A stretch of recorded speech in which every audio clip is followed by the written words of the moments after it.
Assalamualaikum warahmatullahi wabarakatuh. Berjumpa kembali di channel Keluarga Misterius.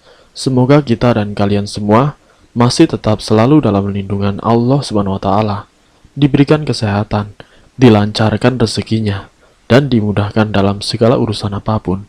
Amin ya robbal alamin.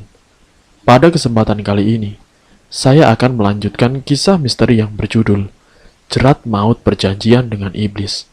Seperti apa kelanjutan ceritanya? Mari kita lanjutkan ceritanya. Liburan yang dijanjikan Leo bukanlah omong kosong semata. Ia benar-benar mempersiapkan segalanya. Ia memesan tiket pesawat sejak jauh-jauh hari. Bahkan sudah memesan hotel untuk 5 hari di sana. Mereka hanya tinggal menunggu waktu untuk berangkat saja.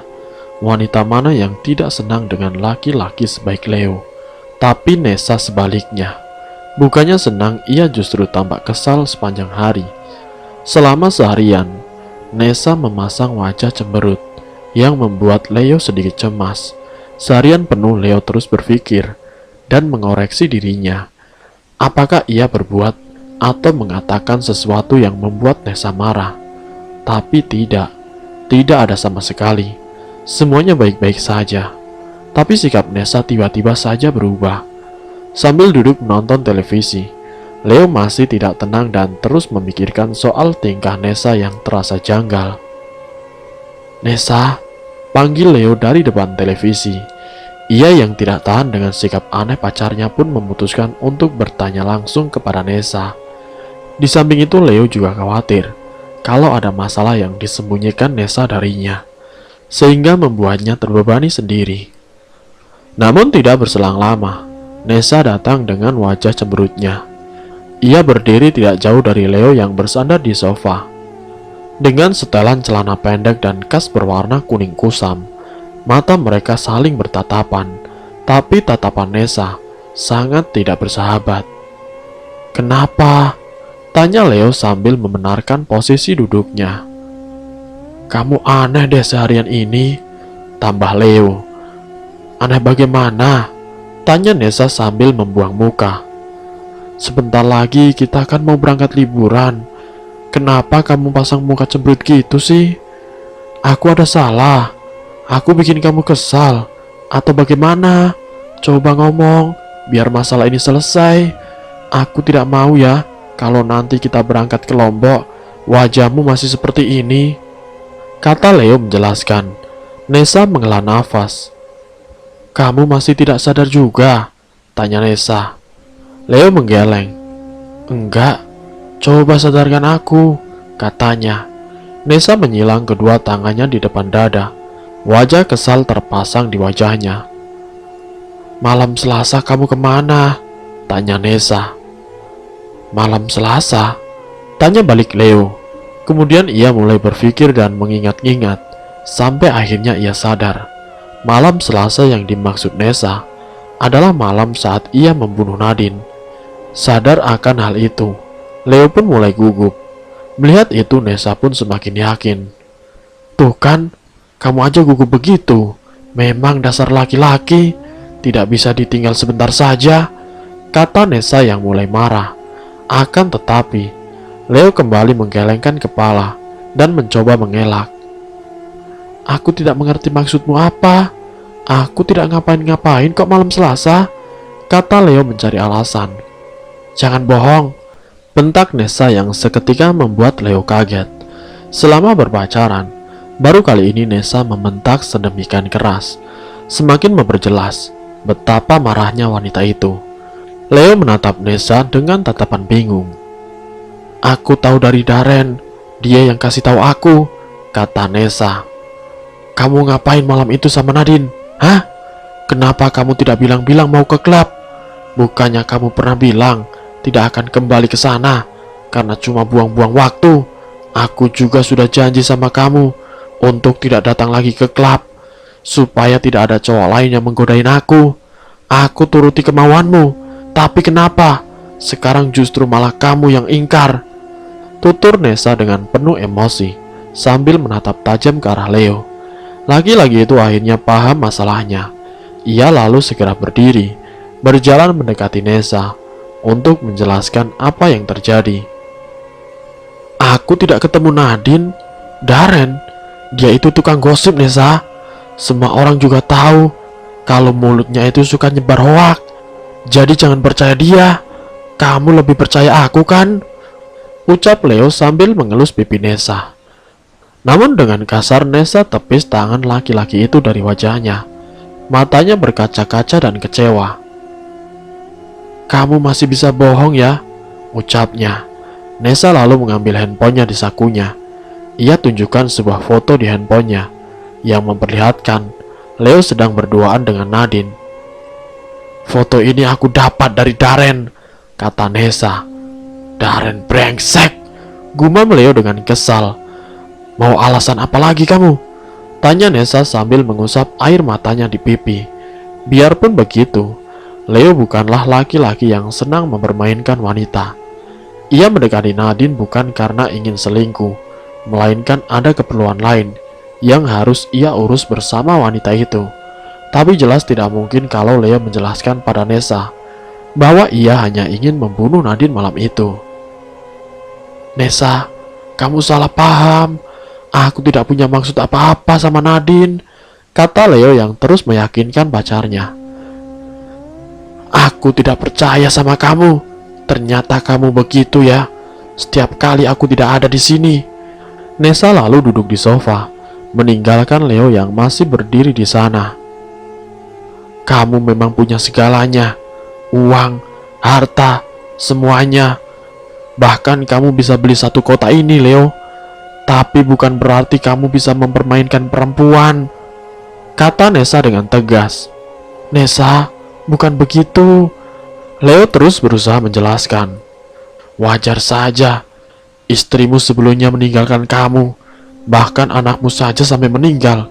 Itu sudah cukup jadi gambaran betapa bobroknya dirimu, Leo, ucap Nessa. Mendengar itu Leo langsung terdiam. Nessa mengingatkannya akan masa lalu yang menyakitkan. Kata-katanya begitu menusuk, hingga Leo sakit hati. Tidak disangka, sang pacar tega berkata sedemikian kejam, mengungkit masa lalu yang penuh luka. Dan di saat emosi Leo memuncak, sang iblis masuk memanfaatkan keadaan. Kamu boleh marah, tapi kalau kamu ungkit masa laluku, itu sudah keterlaluan, Nessa. Leo lalu berjalan ke kamar meninggalkan Nessa. Sedangkan Nessa yang kecewa meringkuk sendirian di atas sofa sambil terus menangis. Ia lalu mengambil bantal dan membenamkan wajahnya ke bantal, terus melanjutkan tangisannya. Sementara di kamar Leo pun tidak kalah sedihnya. Kata-kata Nessa begitu sensitif baginya, hingga ia merasa begitu rapuh mendengar ucapan sang pacar. Ia duduk di atas kasur sambil memegangi kepalanya. Ingatan menyakitkan itu kembali hadir di kepalanya. Tapi ia berusaha untuk tetap mengendalikan emosinya. Keterlaluan sekali dia, Leo. Wanita kurang ajar. Tiba-tiba terdengar suara bisikan di telinga Leo. Di saat-saat seperti ini, sang iblis datang memanfaatkan keadaan, menghasutnya dan memancing emosi Leo. Bunuh saja dia, tidak apa-apa, ucapnya sangat kejam. Dia layak mati. Sadar akan bisikan iblis, Leo lalu menunduk dan terus memegangi kepalanya. Ia menggelengkan kepalanya dengan keras, menolak setiap suara yang masuk ke telinganya. Tidak, diam, kata Leo yang mulai gila. Bunuh dia, Leo. Persembahkan darahnya untukku, maka aku akan memberimu lebih banyak lagi. Tidak, teriak Leo yang mulai kehilangan kendali. Ia lalu berdiri dan meraih tasnya yang ada di samping lemari. Tangannya masuk ke dalam tas dan mengambil golok keramat miliknya. Matanya kembali menatap golok itu. Nafasnya mulai tidak karuan dan jantungnya berdebar-debar, seakan ada sebuah dorongan misterius dalam dirinya. Ia genggam golok itu dengan kuat. Wajahnya perlahan berubah marah, bak seekor banteng yang siap menyeruduk. Leo lalu berjalan keluar kamar. Matanya melotot ke arah Nessa. Kakinya melangkah cepat. Nessa yang masih membenamkan wajahnya di bantal tidak sadar dengan kedatangan Leo. Tiba-tiba saja, rambut perempuan itu dijambak dan ditarik oleh Leo. "Ah!" jerit Nessa saat rambutnya ditarik oleh Leo. Ia mencoba melawan dan melepaskan dirinya. "Kamu mau ngapain, Leo?" teriak Nessa ketakutan. "Diam! Diam kamu!" bentak Leo sambil mengangkat tinggi-tinggi goloknya. "Jangan, Leo! Jangan!" teriak Nessa ketakutan. "Bajingan kamu, Nessa!" bentak Leo. Kemudian tanpa pikir panjang lagi, Leo menebas batang leher pacarnya sendiri dengan menggunakan golok keramatnya. Nessa berteriak kesakitan dan mencoba memberontak, tapi Leo terus menikmatinya berkali-kali. Hingga luka di leher Nessa semakin menganga dan semakin dalam. Darah segar muncrat kemana-mana, membasahi sofa dan lantai.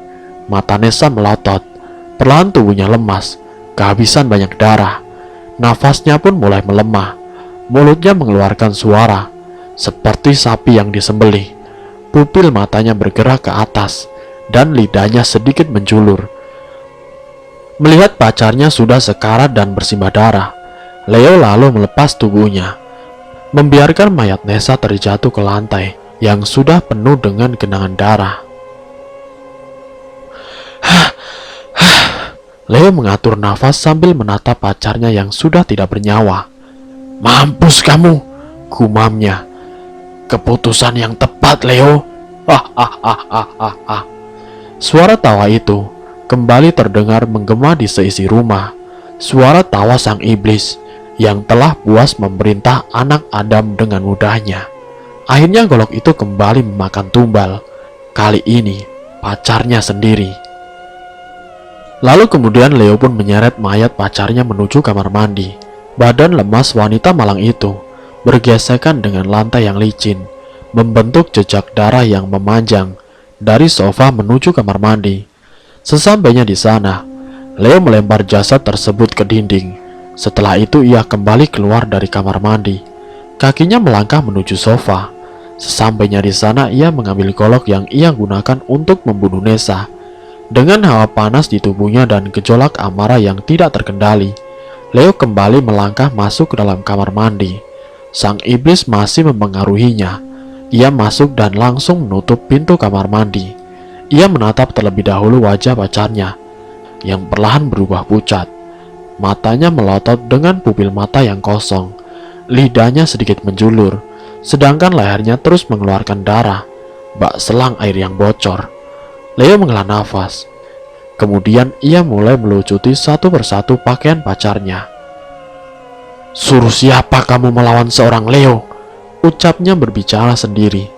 Setelah jasad Nessa sudah dalam keadaan telanjang, ia mulai membaringkannya dengan rapi di lantai kamar mandi yang basah dan lembab. Ia mengelus pelan kaki Nessa. Lalu dengan sadis, ia tancapkan golok ke bagian paha pacarnya itu. Leo menikam paha kanan Nessa berkali-kali, hingga kulitnya robek dan dagingnya mulai terbelah. Ia terus saja menghantamkan benda tajam ke daging paha Nessa, seperti seorang tukang jagal memotong ayam. Darah segar lagi-lagi mengalir keluar, masuk ke dalam lubang saluran air. Tiba-tiba golok milik Leo menghantam sesuatu yang keras di dalam paha Nessa. Benda berwarna putih yang sulit dipatahkan. Benda putih itu adalah tulang paha Nessa yang keras. Sekuat tenaga Leo berusaha memotong tulang itu. Dan seperti yang sudah ia ketahui, golok miliknya bukanlah golok biasa, melainkan golok keramat dengan energi jahat di dalamnya, memiliki kekuatan tersembunyi di dalamnya, sehingga benda sekeras apapun bisa dengan mudah dipotong. Dengan begitu, memotong putus tulang Nessa bukanlah hal yang sulit. Setelah melakukan 4 kali tikaman ke tulang paha, akhirnya ia berhasil memotong tulang paha itu. Dan kini kaki Nessa benar-benar putus terpisah dari badannya. Leo mengambil kaki Nessa dan melemparnya menjauh. Setelah berhasil memotong satu bagian, Leo berpindah ke bagian lainnya. Ia beranjak ke paha sebelah kiri Nessa untuk yang terakhir kepalanya. Setelah selesai memutilasi pacarnya sendiri, Leo mengumpulkan potongan-potongan itu di pojok kamar mandi sementara dirinya berjalan ke gudang untuk mencari sesuatu. Selepas dari gudang, Leo kembali membawa sebuah karung besar yang kotor dan penuh debu. Ia kembali masuk ke dalam kamar mandi. Karung itu dibuka lebar-lebar. Satu persatu, bagian tubuh Nessa ia masukkan ke dalam karung. Pertama yang paling besar, yaitu bagian badan. Kedua kakinya dan kedua tangannya ditekuk dengan rapi. Baru yang terakhir, ia masukkan kepala Nessa. Sebelum ia mengikat dan menutup karung itu, Leo terlebih dahulu menatap wajah Nessa. "Nessa sayang, selamat tinggal," ucapnya sambil tersenyum. "Aku harus cepat-cepat buang mayat ini. Setelah itu bersihkan semuanya, sebelum ada yang tahu," gumam Leo sambil melihat rumahnya yang penuh darah. Setelah itu barulah ia mengangkat karung dengan tali plastik. Leo berusaha mengangkat karung itu sendirian. Berat sekali, sehingga ia tidak kuat lama-lama menahan bebannya. Karena itu ia memutuskan untuk menyeretnya ke dalam mobil. Lagi-lagi jejak darah tercipta di lantai Leo. Dari kamar mandi menuju garasi, ia membuka bagasi mobilnya. Sekuat tenaga ia angkat dan melempar ke mobil. Mata Leo melihat sekitar, memastikan suasana sepi, lalu masuk ke dalam mobil untuk buru-buru pergi. Namun sebelum menginjakan pedal gas, Leo terlebih dahulu menyemprotkan pengharum ruangan ke dalam mobilnya, menghilangkan bau amis darah yang menyengat dari dalam karung mayat Nessa. Beberapa saat kemudian, barulah Leo tancap gas meninggalkan rumahnya. Saat itu jam menunjukkan pukul 11 malam. Jalan kompleks sudah sepi, hanya ada beberapa pedagang makanan yang lewat. Leo dengan bebas berjalan dan keluar portal. Para satpam yang sudah mengenal baik sosok Leo sama sekali tidak menaruh curiga dengannya. Leo bisa pergi dengan bebas memasuki jalan raya. Ia sudah hafal jalan-jalan kota yang semrawut ini, sehingga ia pun sudah tahu kemana sebaiknya ia pergi. Leo berbelok arah ke kiri, menuju ke pinggir kota yang sepi. Leo melaju cepat, menyalip tiap-tiap kendaraan yang ada di depannya. Berkali-kali ia membunyikan klakson, agar kendaraan lain memberikannya jalan. Pelan-pelan mobil Leo memasuki jalanan yang sepi. Ia sampai di pinggir kota, yang hanya berupa lahan kosong dan proyek-proyek bangunan yang mangkrak.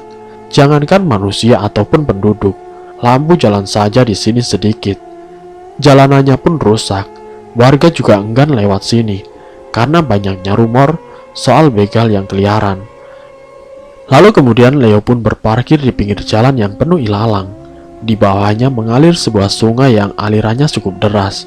Leo keluar dari mobil. Dengan terburu-buru ia berlari kecil ke bagasi mobil. Ia buka bagasinya dan mengeluarkan karung berisi potongan tubuh Nessa.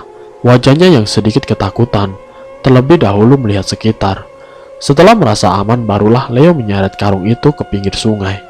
Leo beristirahat sebentar di pinggir sungai, sekedar mengambil nafas dan menyeka keringat.